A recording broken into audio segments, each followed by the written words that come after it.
کسی نے سوال پوچھا ہے کہ کیا قرآن کریم کی تفسیر آسان لفظوں والی تفسیر کو پڑھ کر ہی قرآن کریم کو سمجھ لینا پاسبل ہے یا مفتی صاحب یا کسی عالم دین سے اسے سمجھنا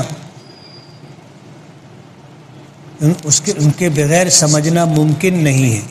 قرآن کریم اللہ کی کتاب ہے اور قرآن کریم کے الفاظ کا ایک تو ترجمہ ہوتا ہے اور ایک قرآن کریم کے آیت کی تفسیر ہوتی ہے۔ قرآن کریم کے الفاظ کو ترجمے کے ساتھ پڑھ کر کے اس کی تفسیر سمجھ لینا ممکن نہیں۔ وجہ اس کی یہ ہے کہ یہ قرآن کریم اللہ کا کلام، اللہ نے اس کے الفاظ بھی نازل کیے اور ان الفاظ کا کیا معنی و مفہوم ہے وہ بھی منزل من اللہ ہے۔ ہم اپنی طرف سے اس کا ترجمہ اور تفسیر نہیں کر سکتے، ورنہ ہر عربی جاننے والا اس کا ترجمہ کر لیتا اور تفسیر بیان کرتا۔ نبی کریم صلی اللہ علیہ وسلم نے صرف عربی زبان جان لینے سے قرآن کریم کی تفسیر کرنے سے منع کیا ہے، اور قرآن کریم کی اس طرح تفسیر کرنا کہ ہم کو عربی آتی ہے، ہم نے ترجمہ کیا اور اب اس کا مطلب ہم لوگ بیان کرنا شروع کر دیں، اس کو تفسیر بالرائے کہتے۔ نبی کریم صلی اللہ علیہ وسلم نے اس سے منع کیا کہ اگر اس طرح کیا جائے گا تو کوئی کچھ کہے گا، کوئی کچھ کہے گا۔ ظاہر بات ہے، ضروری نہیں ہے کہ سب کی رائے ایک جیسی ہو، اس لیے فرمایا کہ قرآن کریم کے الفاظ بھی من اللہ منزل من اللہ ہیں اور اس کے معانی بھی منزل من اللہ ہیں۔ اس لیے قرآن کریم کے ترجمے کو پڑھ کر کے اس کو کما حقہ سمجھ لینا ممکن نہیں ہے۔ اس کو سمجھنے کے لیے جہاں کتاب کی ضرورت ہے یعنی قرآن کریم کی، وہیں پر رجال کی بھی ضرورت ہے، ایسے آدمیوں کی ضرورت ہے جو قرآن کریم کے معانی کو جانتے ہوں۔ اور حضور کے زمانے سے جو تفسیر چلی آ رہی ہے اس تفسیر کو انہوں نے کسی باقاعدہ قرآن کریم کے ماہر سے سمجھا ہو، وہی اس کے معنی کو بیان کرے گا۔ رمضان المبارک کی روزے کی نیت کیا رات میں کرنا ضروری ہے یا دن میں کر سکتے؟ آدمی سحری کھاتا ہے تو کیوں کھاتا ہے؟ روزہ رکھنے کے لیے۔ تو سحری کھایا تو روزہ رکھنے کی نیت ہو گئی، لیکن کبھی ایسا بھی ہوتا ہے کہ آدمی یہ سوچ کر کے سویا تھا کہ میں کل روزہ رکھوں گا اور سحری کے لیے اٹھوں گا، لیکن اٹھ نہیں سکا، سحری کا وقت نکل گیا۔ اب فرمایا کہ وہ دن میں بھی ظہوہ کبریٰ سے پہلے نیت کر سکتا ہے۔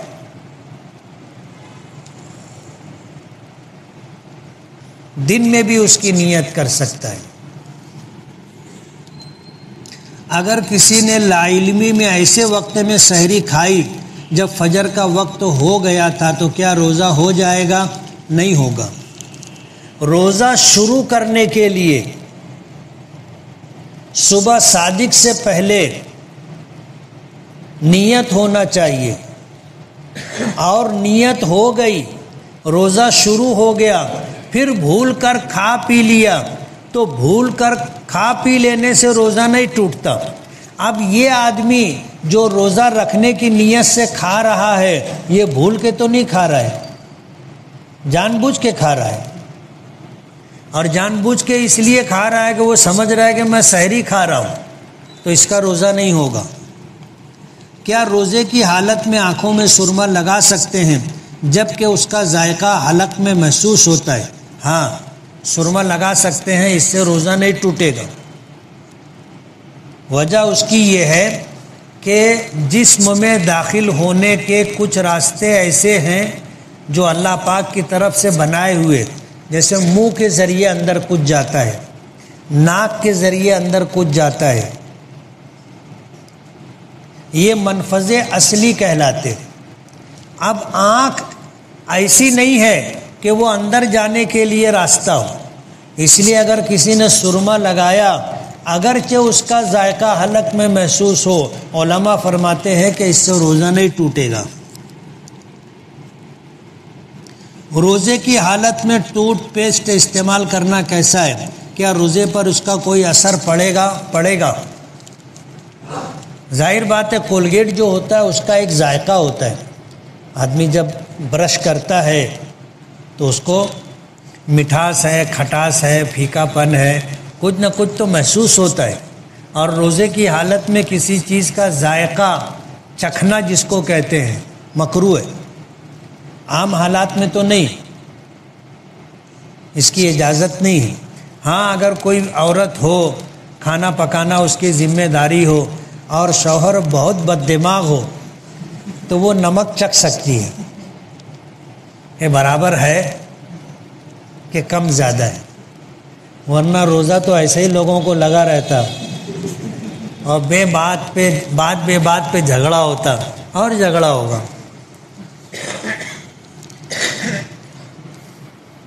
دوران غسل کان یا حلق میں پانی چلا جائے تو کیا روزہ ٹوٹ جائے گا؟ جان بوجھ کر کے اگر ایسا عمل کیا جس سے پانی اندر چلا گیا تو روزہ ٹوٹ جائے گا، اور اگر ہم چاہتے نہیں تھے کہ ایسا ہو لیکن ایسا ہو گیا، ہمارے اختیار کے بغیر چلا گیا تو اس سے روزہ نہیں ٹوٹے گا۔ روزے کی حالت میں اگر قے یعنی الٹی ہو جائے تو کیا روزہ ٹوٹ جائے گا؟ الٹی ہونے سے روزہ نہیں ٹوٹتا، الٹی کرنے سے روزہ ٹوٹتا ہے۔ اور الٹی کرنے میں بھی اگر منہ بھر کر کے قے ہو، الٹی ہو تو روزہ ٹوٹے گا۔ تھوڑا بہت اگر نکلا منہ بھر کر الٹی نہیں ہوئی تو روزہ نہیں ٹوٹے گا۔ اور اپنے اختیار کے بغیر اگر منہ بھر کے بھی الٹی ہو گئی تو بھی روزہ نہیں ٹوٹے گا۔ روزے کی حالت میں انجیکشن لگا سکتے ہیں؟ لگا سکتے ہیں۔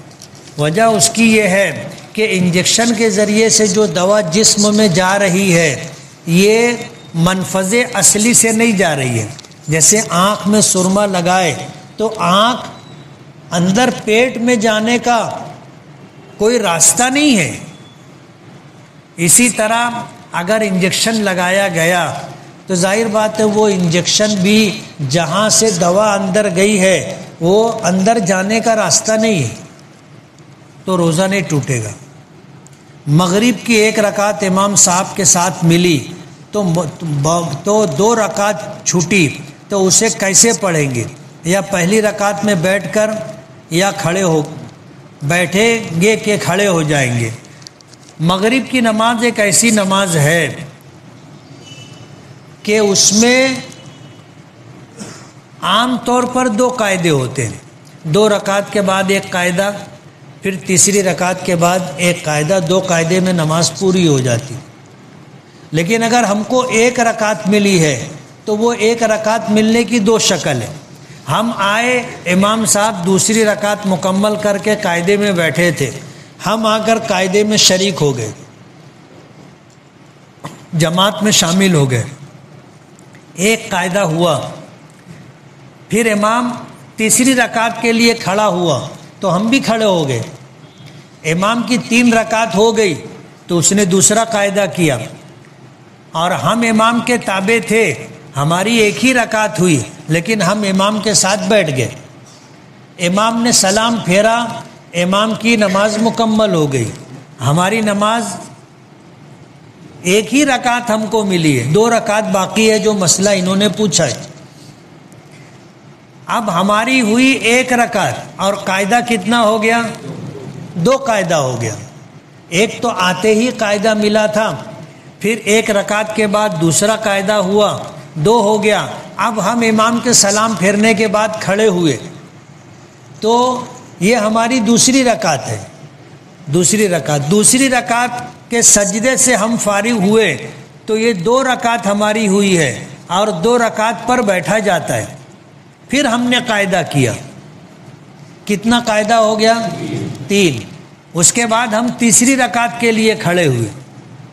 اب تیسری رکعت کے لیے کھڑے ہوئے، سجدے سے فارغ ہوئے، تو پھر ہم بیٹھیں گے، اس لیے کہ 3 رکعت ہو گئی. لیکن قاعدہ کون سا ہوا؟ یہ چوتھا قاعدہ ہو گیا.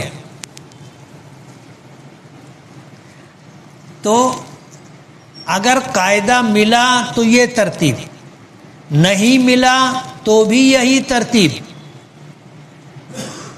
قاعدہ ملا تو 4 قاعدے ہو جائیں گے، اور اگر قاعدہ نہیں ملا، تیسری رکعت میں امام تھا، ہم آ کے شامل ہوئے، اور اس کے بعد ہم نے امام کے ساتھ 1 رکعت پڑھی اور اس کے بعد 2 رکعت اپنی پڑھی، تو ہمارے 3 قاعدے ہوں گے.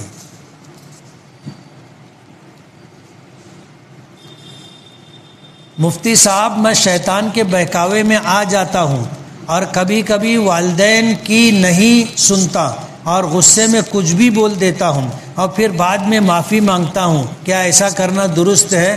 کیسے درست ہوگا؟ آدمی کو اپنے غصے پہ قابو رکھنا چاہیے.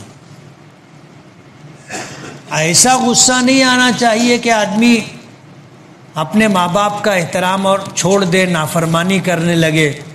ایسا غصہ نہیں ہونا چاہیے، ایسا درست نہیں ہے. کیا کسی عورت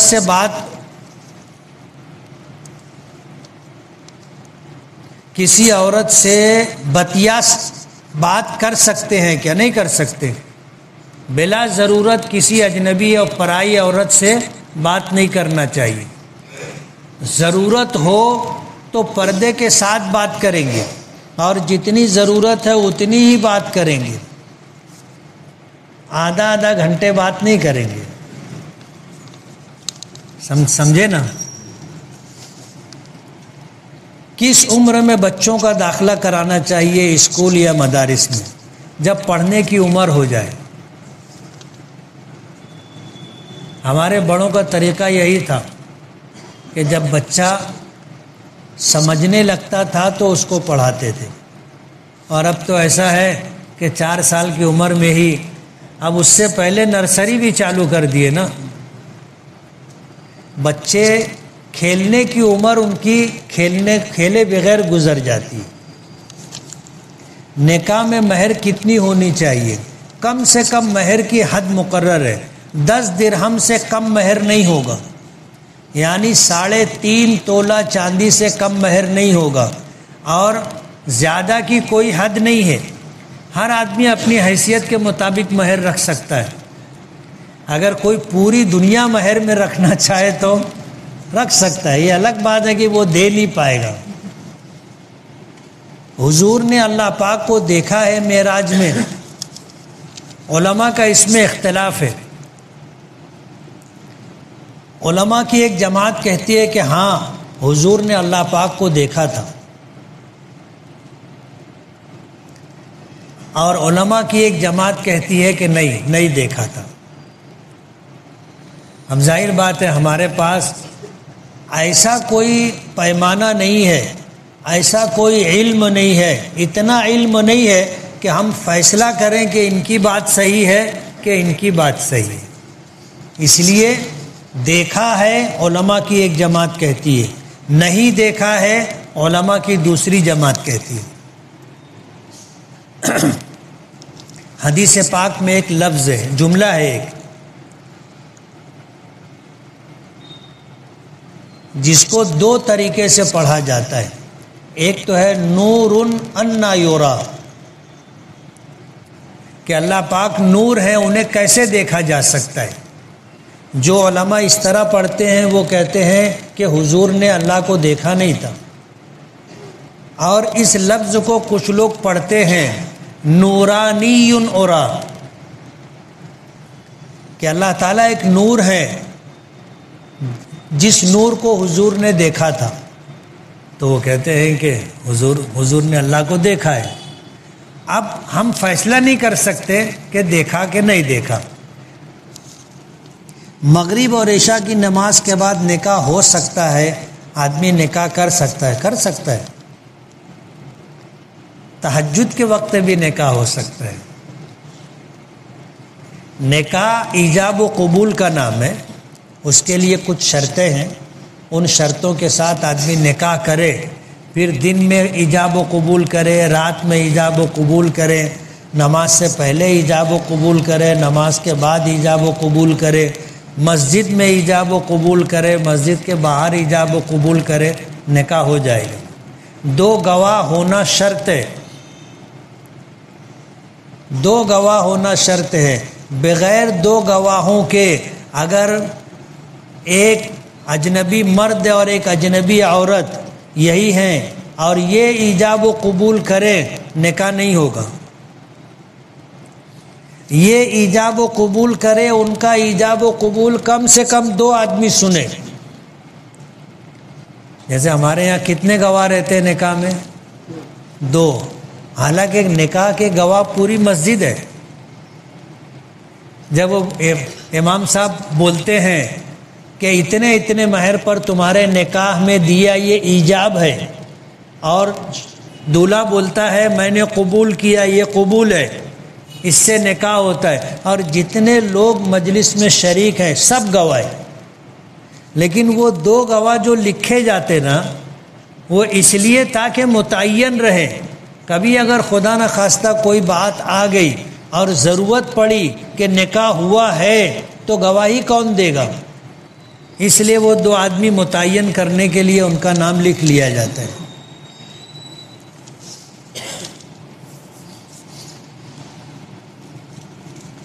تراویح پڑھنے پر کیا اجر و ثواب ملتا ہے؟ قرآن کریم آدمی اس طرح پڑھے تو ہر حرف پر 1 نیکی ملتی ہے، اور نماز میں قرآن کریم پڑھے تو ہر حرف پر کم سے کم 100 نیکی ملتی ہے، اور رمضان المبارک میں نیکی کو اللہ پاک بڑھا دیتے 70 گنا۔ اب اگر رمضان میں نماز میں قرآن کریم پڑھا گیا تو 1 حرف پر کم سے کم 7000 نیکیاں ملیں گی۔ اب 1.5 پارہ پڑھا جاتا ہے، 1 پارہ 1.25 پارہ پڑھا جاتا ہے، حروف کو گن لینا اور کیلکولیٹر پر حساب نکال لینا۔ روزے کی نیت کس طرح کرے؟ روزے کی نیت کے لیے اتنا کہنا کہ میں کل روزہ رہوں گا، انی اصوم غدل لک، اے اللہ میں کل تیرے لیے روزہ رکھوں گا، یہ نیت ہو گئی۔ متعین کر لینا چاہیے کہ فرض روزہ ہے یا نفل روزہ ہے۔ رمضان کے دنوں میں آدمی یہ کہے کہ اللہ میں کل روزہ رکھوں گا، تو یہ رمضان کا روزہ ہے، فرض روزہ ہے۔ اور رمضان کے علاوہ جب ہم روزہ رکھ رہے ہیں تو ہمیں نیت کرنی پڑے گی، متعین کرنا پڑے گا کہ یہ نفل روزہ ہے یا فرض روزوں کی قضا ہے یا منت مانے تھے اس کا روزہ ہے۔ اس طرح بغیر سحری کے روزہ رکھنا کیسا ہے؟ سحری کھانا سنت ہے، بغیر سحری کے روزہ رکھنا اگر نیت کر لی ہے تو یہ خلاف سنت ہے، لیکن روزہ ہو جائے گا۔ کم دن کی تراویح پڑھنا اور پڑھانا کیسا ہے؟ جائز ہے۔ رمضان میں جو انتقال کر جائے تو کیا اس کا حساب نہیں ہوگا اور وہ جنت میں جائے گا؟ ایسا نہیں۔ حدیث پاک میں رمضان میں انتقال کرنے والے کے بارے میں جو فضیلت آتی ہے وہ یہ کہ اس کو عذاب قبر نہیں ہوگا، عذاب قبر نہیں ہوگا۔ باقی آگے کیا ہوگا؟ ہمارا گمان اچھا ہے کہ انشاءاللہ آگے بھی اس کو عذاب نہیں ہوگا، اس کی مغفرت ہو جائے گی، یہ ہمارا گمان ہے۔ وجہ اس کی یہ ہے کہ جب اللہ نے قبر کے عذاب سے اس کو بچا لیا، جو آخرت کی منزلوں میں پہلی منزل ہے، تو انشاءاللہ آگے کی منزلوں میں بھی اللہ پاک اسی طرح کرم فرمائیں گے اور اس کی مغفرت ہوگی اور وہ جنت میں جائے گا۔ لیکن یہ ہمارا گمان ہے، ایسا کہیں حدیث میں ہے نہیں۔ مسجد میں دنیاوی باتیں، ادھر ادھر کی باتیں کرنا کیسا ہے؟ حدیث پاک میں آتا ہے کہ مسجد میں دنیاوی بات کرنا نیکیوں کو اس طرح ختم کر دیتا ہے جیسے سوکھی لکڑی کو آگ جلا کر کے ختم کر دیتی ہے۔ اعتکاف کی فضیلت کیا ہے؟ اعتکاف بہت بڑی عبادت ہے، بہت زبردست عبادت ہے۔ ایک دن کے اعتکاف کی فضیلت یہ ہے کہ اللہ پاک اعتکاف کرنے والے اور جہنم کے درمیان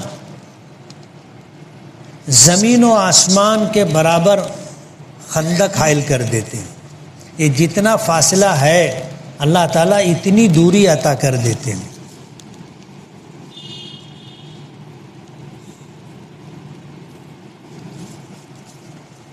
حضور کے روضے پر جو شخص کے چہرے پہ داڑھی نہیں ہے تو کیا حضور اس کے سلام کا جواب نہیں دیتے؟ دیتے ہوں گے، لیکن داڑھی نہ رکھنا گناہ ہے،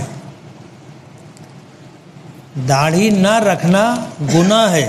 نبی کریم صلی اللہ علیہ وسلم نے داڑھی رکھی تھی اور آپ کے داڑھی رکھنے کی وجہ سے علماء نے اس کو واجب قرار دیا ہے۔ اب جو آدمی داڑھی نہیں رکھتا وہ واجب کو چھوڑ رہا ہے، اس لیے گنہگار ہے۔ اور اگر داڑھی رکھنا آپ کو پسند نہیں ہے تو حضور کے چہرے مبارک پر داڑھی تھی، گویا آپ کو حضور کا چہرہ پسند نہیں ہے، تو پھر کیا ضرورت ہے سلام کرنے جانے کی؟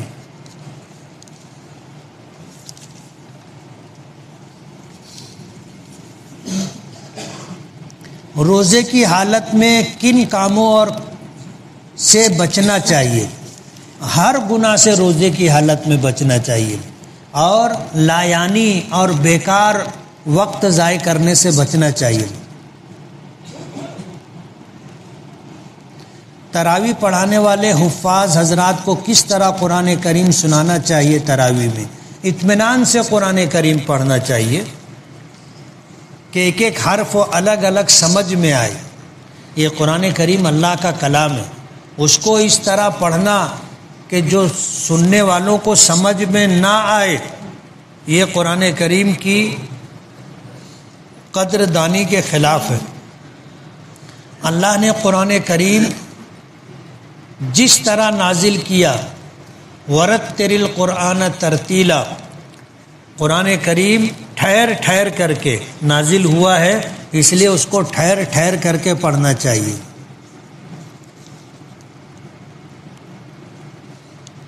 بھول نہ جائے اس لیے حافظ جلدی جلدی پڑھتا ہے۔ یاد کرنے کے وقت جیسے یاد کرو گے ویسے پڑھنے کی عادت رہے گی۔ اب جو حفاظ یاد کرنے میں جلدی جلدی پڑھتے ہیں تو ان کو عادت ہو جاتی جلدی پڑھنے کی، وہ اطمینان سے پڑھیں گے تو بھول جائیں گے۔